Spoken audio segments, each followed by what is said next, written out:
Hey everybody, it's your old pal Tim from the Stickblade Podcast, your place to go for all things Chicago Blackhawks, Detroit Red Wings, and for general news across the NHL. I wanted to get my thoughts out there with a quick analysis and reaction to Game 1 of the Chicago-Vegas playoff series with a little breakdown of what worked, what didn't, and what to do moving forward. Now, I want everyone to remember the first rule of playoff hockey is never get too high or too low. And that's going to be important coming off of a loss in Game 1. The game started off pretty even in my opinion, with both teams feeling each other out and trying to establish their specific styles of play. Both teams came prepared and looked good with some quality chances on both sides.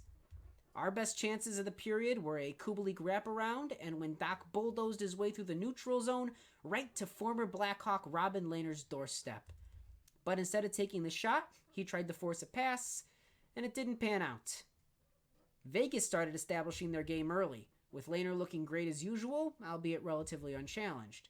Pacioretty seemed comfortable in his return from injury, providing more depth to the team, and Ryan Reeves was the physical presence and offensive threat that we know him to be. Duncan Keith capped off the period with a beautiful defensive play to help Crow out and keep us at 0-0 moving into the second. Now the second period, that was high energy and high adventure. Kicked off with a strong attack from the Tays line, a little scrum between Tays and Marchessault, and a heavier, harder-hitting style of hockey than we've seen so far. Unfortunately, the tables began to turn with a screened top-left shot from Vegas defenseman Shea Theodore that turned into a goal. That gave Vegas the momentum to tip the scales in their favor, as they followed it up a few minutes later with the Knights' fourth line coming up big with a goal from William Carrier off of a Ryan Reeves assist. We really started to notice the combination of physicality and skill that Vegas is bringing to the table in this period.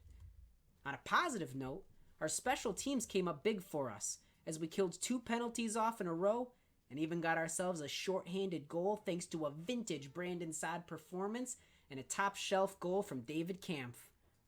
The most bizarre part of this period was Robin Lehner losing his skate blade not once, but twice.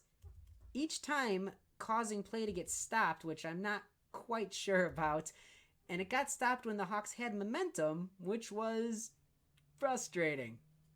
But what good does dwelling do, huh? Third period was really when the wheels started to fall off for the Hawks. A bad turnover early in the period led to a direct shot on Crow from Riley Smith that turned into a goal. Crow made the initial stop, but couldn't control it, and it snuck in behind him. A few minutes later, Marchessault sent a beautiful pass to Smith, who airmailed it over Crawford for his second of the night. Both of these third period goals I think Crow would want back, and they're a little uncharacteristic. Our lack of control in the third was really highlighted by Vegas' uptick in shooting and scoring chances, and their ability to suffocate our play. Nylander did a good job of drawing a holding penalty for a much-needed power play, but we just looked timid all period. And at that point, we couldn't find an answer to break up the Knights' defensive structure. It's no surprise that Vegas is going to be a much tougher team than the Oilers were.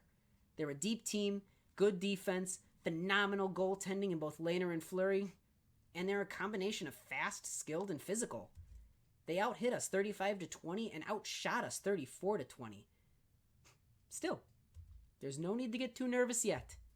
There's a lot of hockey left in this best-of-7 series, and the Hawks have been in this situation before.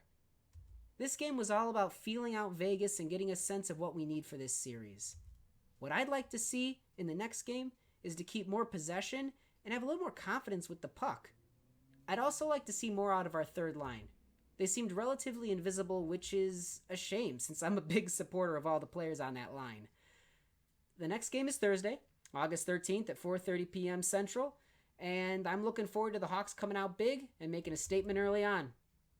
Don't forget to stay up to date on your Blackhawks, Red Wings, and NHL news by following or subscribing to the Stickblade Podcast, which can be found on SoundCloud and Apple Podcasts. There's a lot of hockey left, friends. Stay tuned, and go Hawks.